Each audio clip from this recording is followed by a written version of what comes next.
Penatlah selalu casting. Kita kembali kepada Osku. Jom kita mancing. Osku tak osku sangat lah. Aku jumpa umpan ni. Aku nak cuba. Dapat ke tak dapat ikan?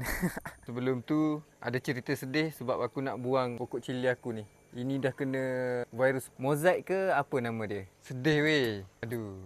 Tambah-tambah buah dia dah makin banyak. Tapi aku tak pasal buang. Takut nanti dia berjangkit dekat pokok lain. Kita korbankanlah dia. Orang suruh cabut dan bakar. Sedih pun nak buat macam mana kan. Orang cakap dia dah tak ada ubat tau. Besarkan pokok dia. Apa boleh buat?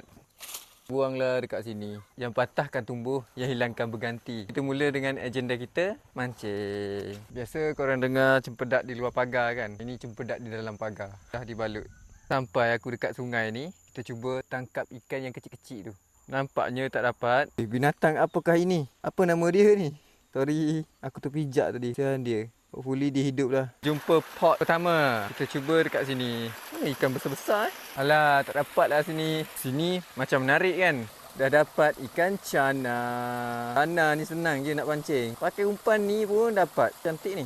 Mata merah kot. Anda rasa saya ada masa untuk kumpal? Lepaslah. Bye-bye. Lagi satu cana.